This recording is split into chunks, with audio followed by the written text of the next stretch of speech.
I've been covering battery metals for some time now, and it seems to me that a lot of the excitement has gone out of the market. The euphoria part is finished, and we're now in the serious part of working out exactly who's going to be successful, what's going to be needed, and how it's all going to actually work. We're going to explore a lot of topics around battery metals, from upstream to downstream, and we're going to talk about all sorts of interesting ideas around that. I'd like to welcome the panel. First on my left is John Mayer, who's a partner and analyst at SP Angel. Next to John is Sophie Liu, who's the head of metals and mining at Bloomberg New Energy Finance. Next to Sophie is David Merriman, who is the analyst for electric vehicles material division at Roskill. And finally is also David, and I'm going to try my best to do his last name, Sek Gorowana. He said that was fairly close, so I'll take it for that. And he's a senior industry development manager at the IDC, New Industries Business Unit. So welcome to the panel. I think I'd actually like to start with David from the IDC, asking the first question is, the electric vehicle revolution, battery storage, there's a lot of sort of speculation over how real it is. People in the coal industry will tell you it's not real. People in the gas industry will tell you, we're still needed. From your perspective, just how real is it? Thank you very much, Clyde. I think it is real, and the fact the reason why I'm saying that is that you need to definitely look at the history of what has been happening and how technology has been changing our lives.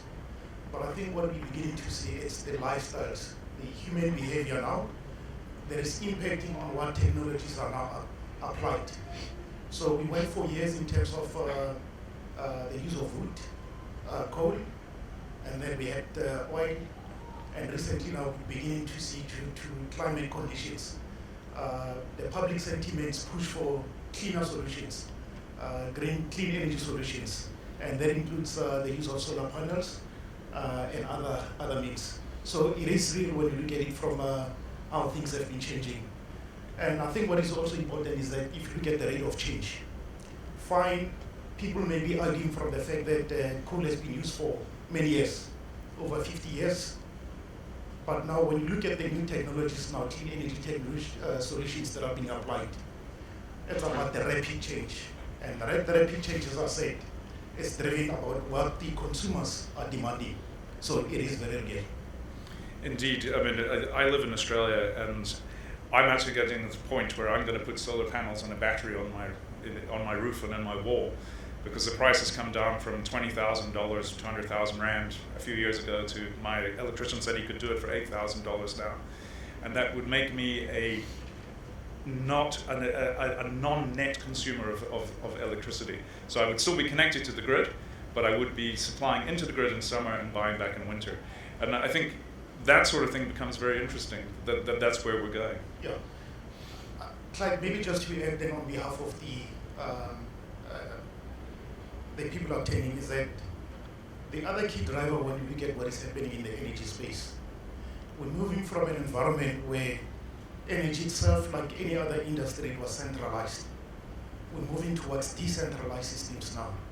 So microgrids, and for us to be using microgrids, we cannot be relying on energy-intensive equipment such as coal-fired power stations.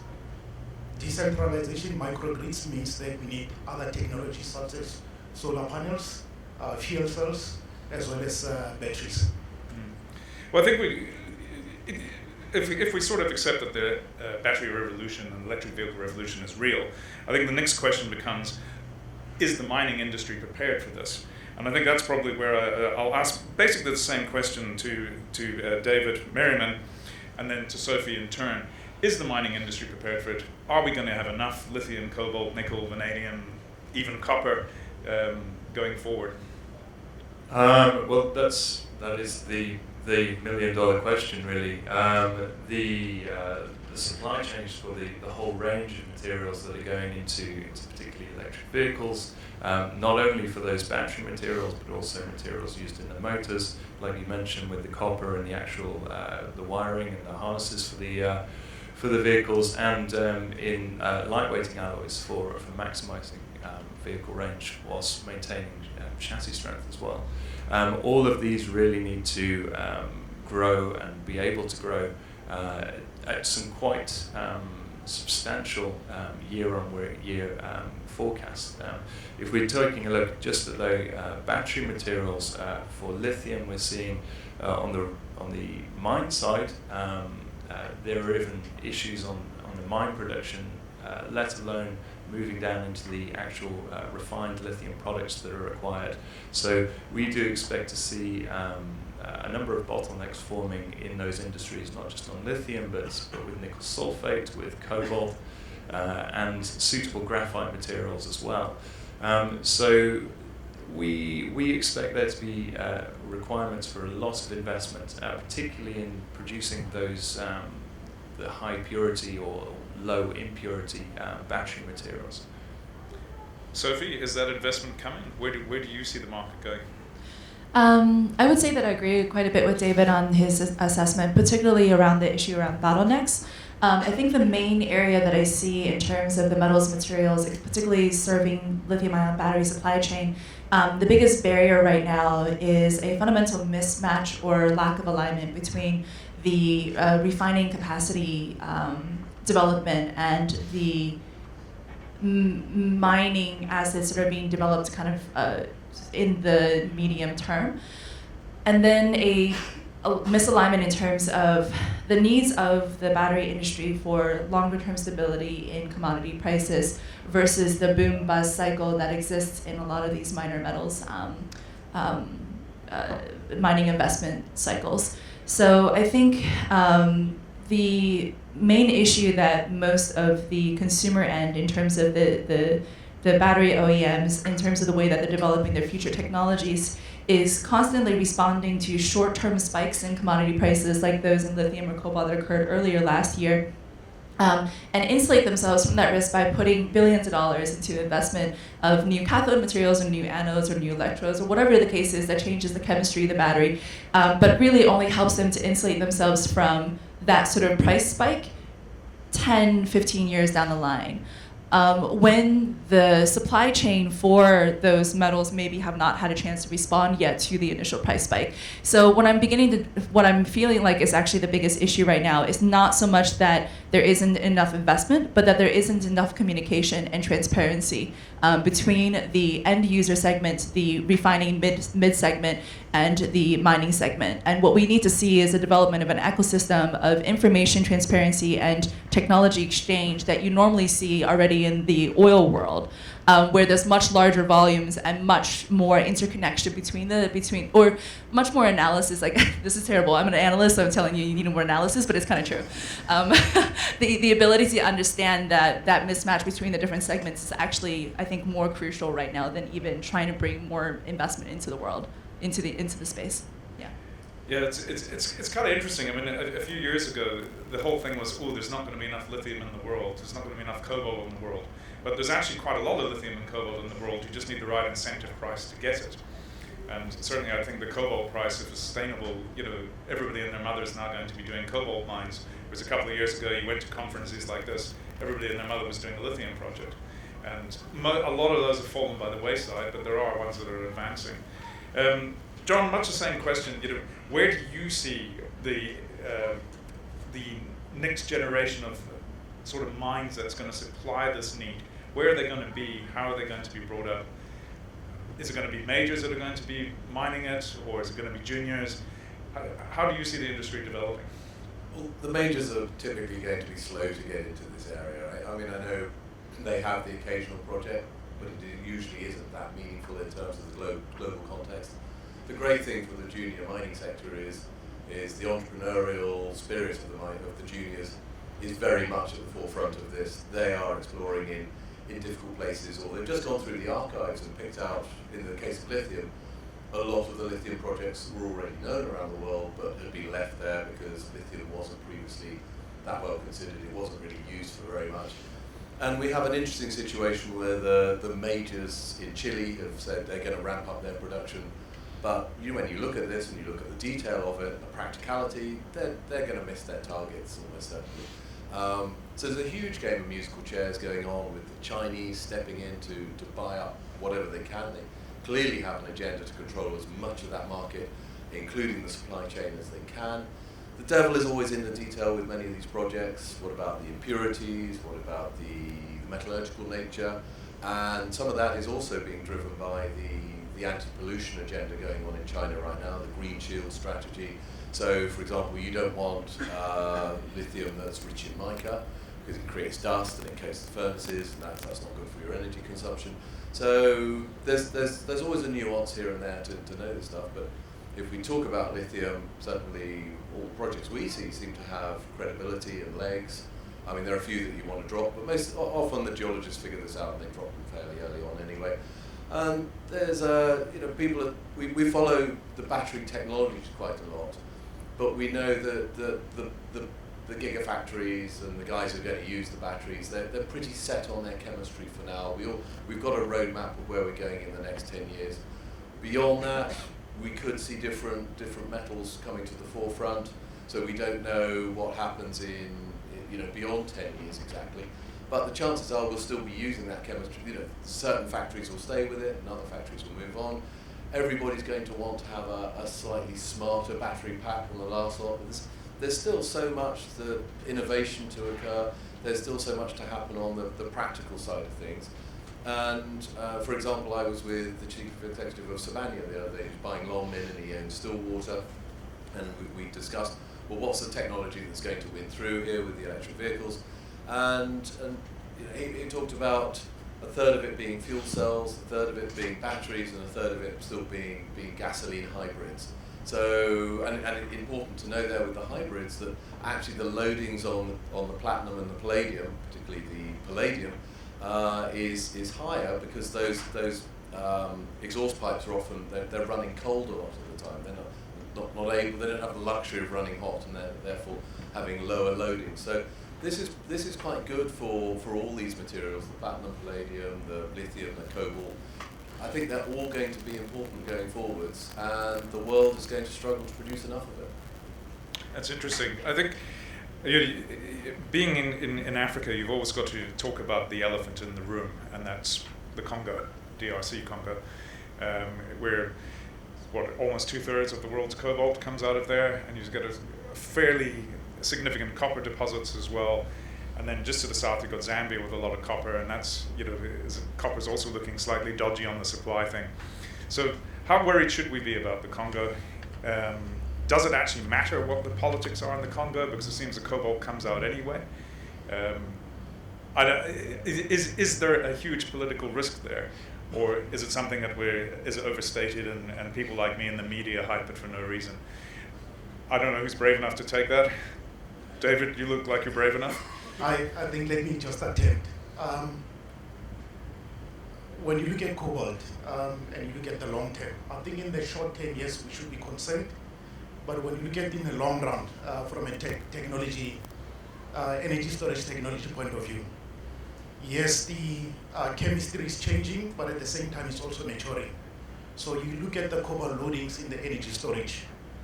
Consistently now, there's a drive to use as little cobalt as possible in the batteries. So there is just the one aspect. The other aspect is in terms of the threat of substitution. On the one side, we're talking energy storage, which are batteries. But when the threats are real and the industry realizes that they cannot mitigate the risks, that's when we see alternative technologies now coming into play. An example is exactly what John says in terms of fuel cells. If you look at Japan and particularly now at the moment China, it's investing a lot in terms of fuel cells development. So there is a risk on the one side that if such technologies such as fuel cells do take off, there may be an over-investment on the mining side when it comes to minerals. David, has the Congo shot itself in the foot by making it much more expensive to mine there? I mean, just to touch on a point that David said there with the changing in the cathode chemistries, particularly the reduced amount of cobalt that are in that, even if you assume that there will be a switch towards higher nickel cathodes, the expected growth particularly from the automotive industry, is still going to put that cobalt supply under significant strain. And yes, there is the alternative that you can switch to fuel cell technologies or things or similar, but even those require some batteries in some sort to stabilize the charge out of that. So you're still creating demand for it. I think that, a couple of colleagues of mine were in the DRC last week touring a few of the cobalt operations out there, and everything seems to be running quite smoothly, even though there has been some quite recently it's been in the news with a bit of uncertainty on the international stage. I think it really depends on the consumer's appetite to accept material out of these situations. We've seen that China has been quite open in entering into the DRC and funding projects out there, whereas more Western investors have been much more reluctant. So I think it is really that risk appetite for dealing with those and the legislation in the markets that you're actually targeting. Yes, it is interesting, the idea that consumers can drive mining decisions. That's something that, as I've heard a lot at this conference and at Mining Indaba as well, that miners are having to pay much more heed to the idea that consumers will say, well, I'm not buying your product because I don't like where you get the materials from.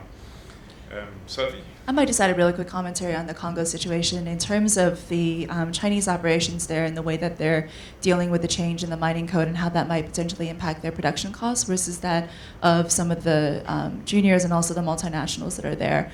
I think that based off of the conversations that I've had, the Chinese have a very specific negotiation mechanism that is different from the other companies. They have long-standing grandfathered clauses that I think they've actually been able to negotiate outside of the mining code. And so in terms of overall production costs, especially their refining capacity, I think is not hugely impacted by the changes that occurred in 2018. They tend to do their negotiations much quieter. They don't make it as public, and therefore they're usually able to settle for a significantly lower amount in the different kinds of fees that need to be paid. And so in practice, I don't expect there to be an amount of disruption to any of the Chinese operations there. And then for the big ones like Medical and for Mutanda, they should still be able to continue in terms of their basic operations. I would be surprised if the multinationals chose to divest of some of the currently operating the very good assets. But there is increasing interest in maybe some of the development assets to be sold off, which and then there's a decent amount of interest, particularly from Korea and from Japan, who do not have as much of a foothold in that market now. So I would actually expect this year and next year to see more investment activity in the Congo related to cobalt, but mostly due to the shifts of ownership and not necessarily because the political situation might be a part of it, but it's more the shifts of ownership. I think that the sort of the patterns that are emerging in that space. But in terms of the impact on overall costs, the only thing that could potentially happen is if there are more regionalized factional violence that could potentially impact access to different types of infrastructure commodities. But based off of what we see so far with the situation there in terms of control, I think it may not be so. Yeah, it may not. There's like a 50% chance that could happen, sort of thing. Yeah. Yes, it's quite interesting. I mean, I guess when you talk about the major Western companies, the one that begins with G always comes to mind, and they seem quite happy to operate in spaces that the other mining majors are reluctant to do so. So they are a very much an old school kind of company. I often say, they come with cash in one hand and a gun in the other, but that would be a difficult characterization to sustain nowadays. John, how do you feel about cobalt? I mean, should we all be rushing into cobalt projects in Australia, Canada, other places where it exists but hasn't really been mined extensively? That's a tough question to answer, because on the one hand the Chinese are able to produce cobalt in the Congo, which is way higher grade than anywhere else in the world, and they seem to be able to do quite a lot of that. On the other hand, Glencore, with their dollars and maybe not their weapons. There's strong persuasive techniques. Yes, exactly. But they are under huge pressure from the American authorities to come clean over what they've been doing. They're seen as maybe having propped up Kabila. The Americans have been really unhappy about that. Okay, they just had elections, and Kabila's new guy may be in power now. I don't know too much about that situation, but what I do know is it is so difficult for Western companies now to go into somewhere like that. I mean, look at what happened to Rio Tinto in Guinea. The lawsuits over that are going to go on for years. That's very difficult for the people who were involved or blamed for it, rightly or wrongly, probably wrongly. And the same thing will probably happen to Glencore. There's going to be billion-dollar lawsuits, huge fines that will be settled. So it kind of leaves the field over for the Chinese. So yes, that means Rio Tinto, BHP, whoever, if they want to be supplying cobalt and those sorts of metals, they're going to have to find it in Namibia or Australia or whatever, but the economics are just, they're way different. So what will probably happen is that companies like BMW, who put out this huge tendering process for cobalt and then got nothing in, are just going to have to move on to other chemistries. And already we know there is a roadmap of using a lot less cobalt within those nickel metal hydride batteries, and that the chemistry will change a bit, but they will really look for other chemistries going forwards if they can. These are companies that naturally like to thrift on their metal use anyway, although I think what will take precedence will be consumer pressure, because consumers are going to want more power and more range, and I think they'll pay a lot more for those batteries that give them that. Yes, maybe we should move on from cobalt and lithium and talk about the other metals that are likely to be big beneficiaries of the battery revolution. The ones that strike me as most interesting are probably nickel and copper. In my view, sitting looking at nickel from Australia, there seems to be a lot of nickel available in Indonesia and the Philippines. Getting it out, getting it refined might present some challenges. Copper, there hasn't really been a major copper discovery in recent years. There's plenty of copper around, but it's getting more and more expensive to produce. A lot of mines are reaching end of life. So, thoughts on how we're looking in nickel and copper as well. Well, nickel is critical, and actually, if you're keen on the fuel cell technology, nickel is the only metal that works in the fuel cell environment properly, and was the only practical value metal, and also within batteries as well. And it's very hard to replace that. And if you come to our office, we can show cut open examples of these things. And the copper, of course, is critical in connecting everything up, so you can't get away from that. And again, when you look at, if you go on to solar panels, and I think people are going to be putting high-strength solar panels on cars as well to try and top up their batteries when they're parked, which they are parked most of the time. You tend to use silver connections for that as well. So let's not rule out silver as a beneficiary here. But clearly those metals will continue to be sought after, and I think there's been a bit of new investment in nickel in recent months, really in readiness for the demand that will come from all these new mega factories and gigafactories that are being planned around the world. Yeah, I mean, at the moment, nickel is still very much a steel play, so most of it's still going into steel. But would we actually, see an increasing amount of nickel going into batteries, and is that enough to actually, sort of boost the nickel price, put it into a sort of annual supply deficit? Sophie, I'm sure you have a view on that.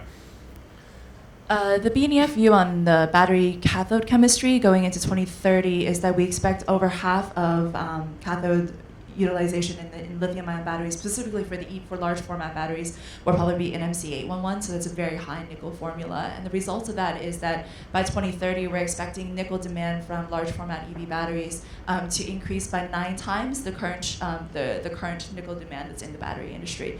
So it is a significant increase. It is actually the fastest growing segment of metal demand coming from EVs, much more so than lithium or graphite or or cobalt. So cobalt is only 3 times, and lithium is only 6 times.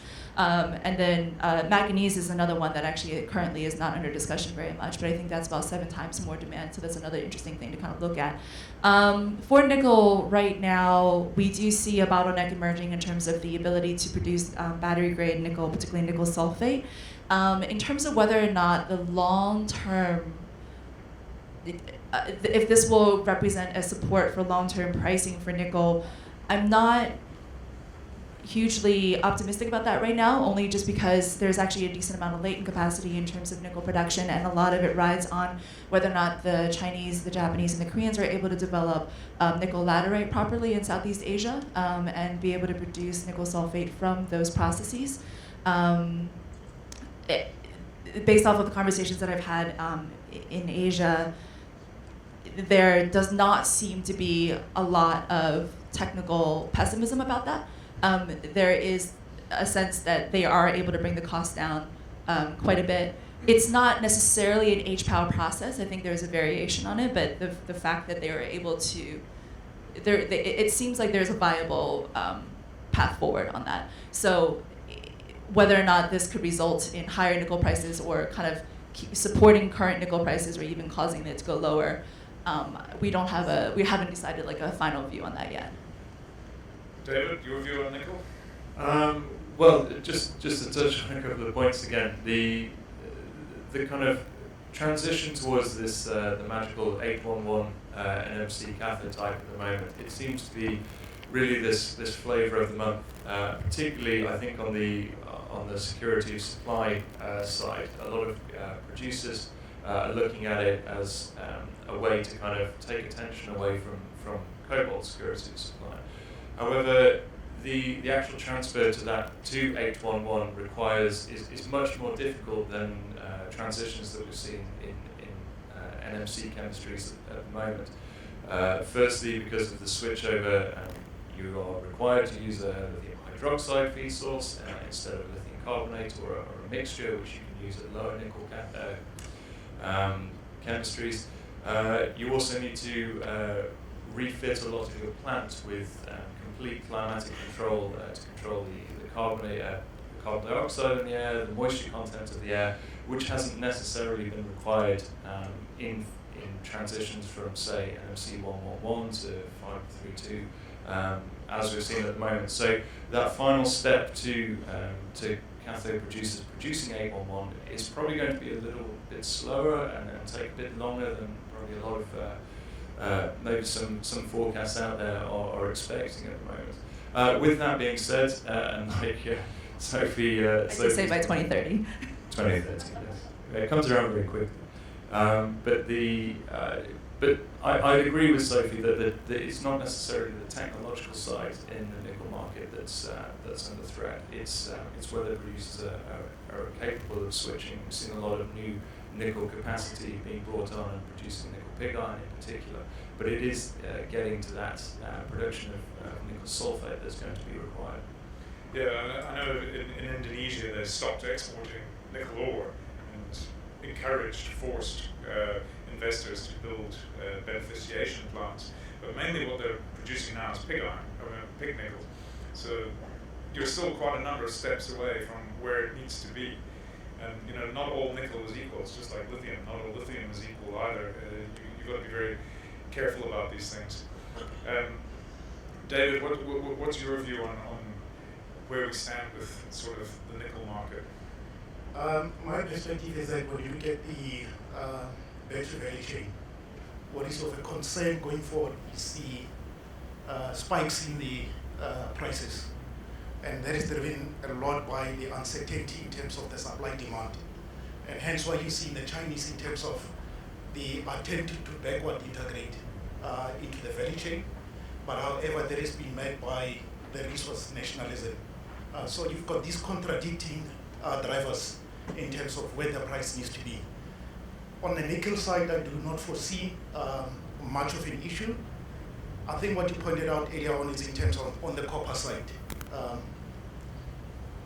Moving from internal combustion engines to electric vehicles, there will be an increase in terms of the copper demand.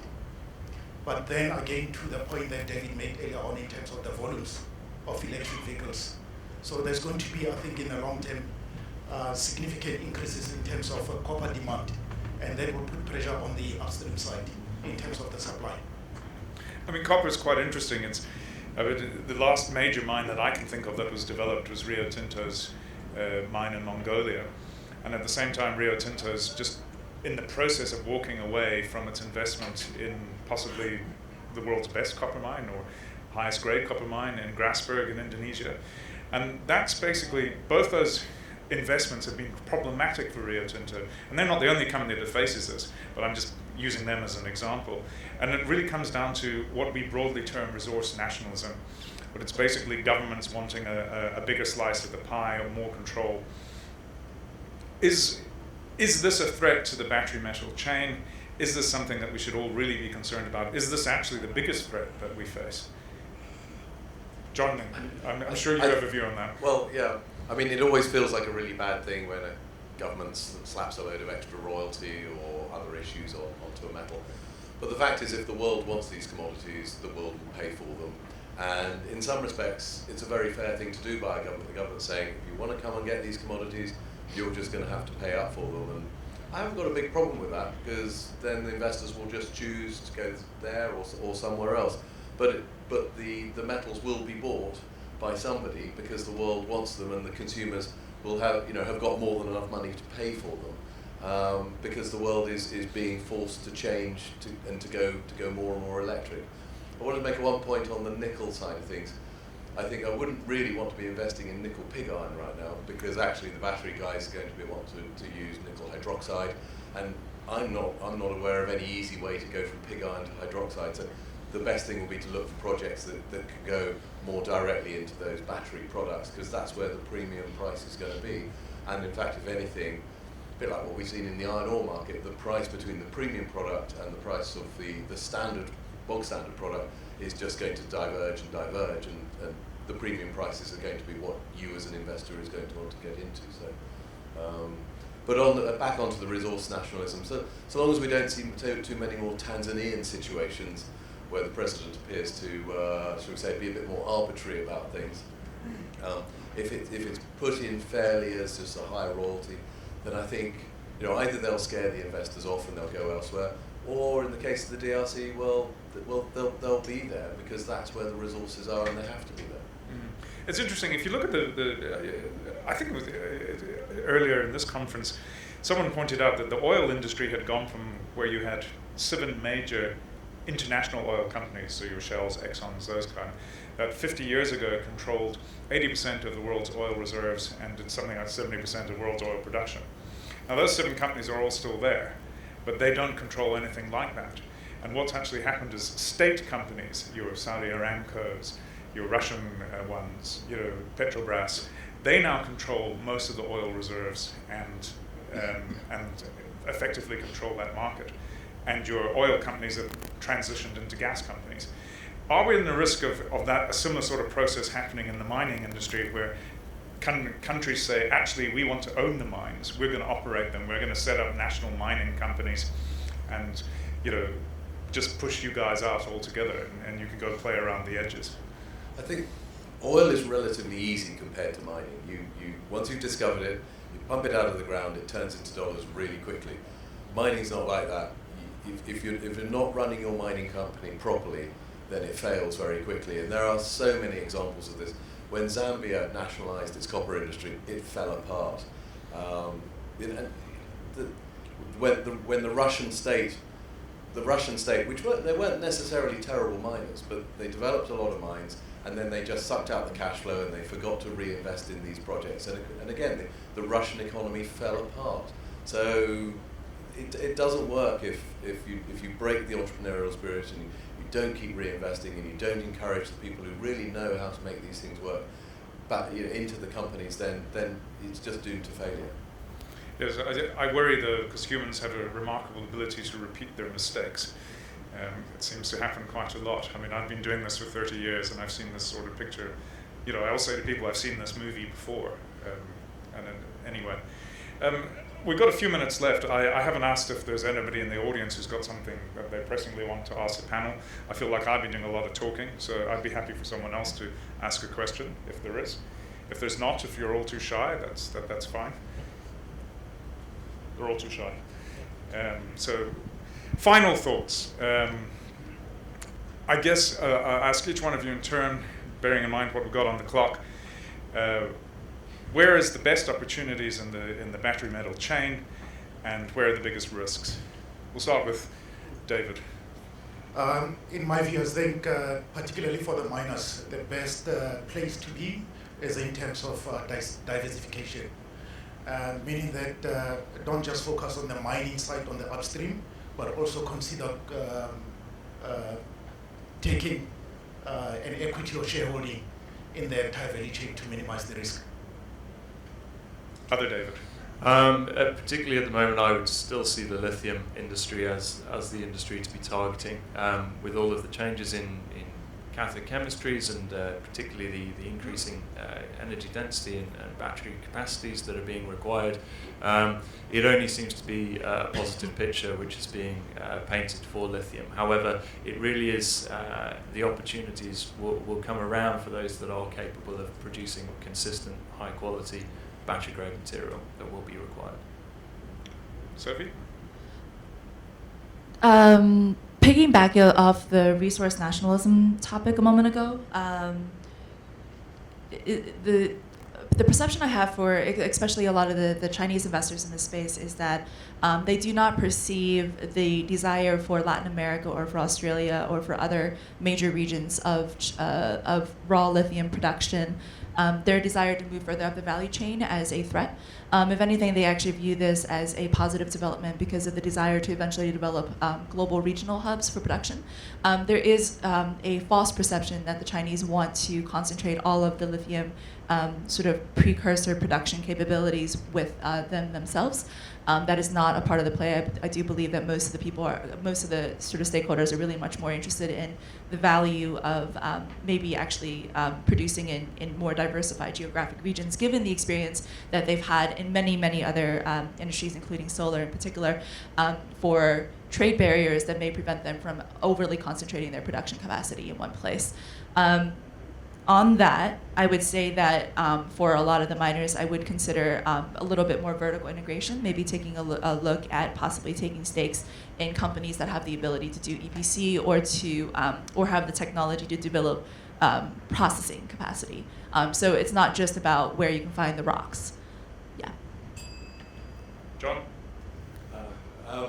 Look, I think the demand for battery metals and other metals for electric vehicles is going to be huge. There's so much being planned in the world now in terms of these factories. Policymakers are going to drive the demand. And what people forget, I think, is that consumers are also really going to drive the demand, because the more people that try a Tesla or a Nissan Leaf, the more people are going to love them. They really are fabulous vehicles. The maintenance is going to be so much less because they are just much more reliable. The ride is so much better. The fuel efficiency is incredible when you think about it, and not to mention the clean credentials, which is going to drive the policy-making side of things. And also you bring that in with automated driving as well, which the youngsters want because they want to play on their phones rather than actually steer the car these days, scary as it sounds to guys like us. So there are a lot of other drivers, and actually tests were done if you put delivery van drivers into electric vehicles, they absolutely love them. They do not want to go back to diesel vans or anything like that. So actually the consumers and the drivers themselves are going to drive momentum in this as well. So I think the world is changing, and it's up to the entrepreneurs in the mining space to keep up with it. Well, thank you. We'll leave it there. I'm horrified at the thought that I'll have to give up my V8 supercharged 6.2 litre car at some point, but I think it's inevitable. I'd like to thank the panel and thank you for attending.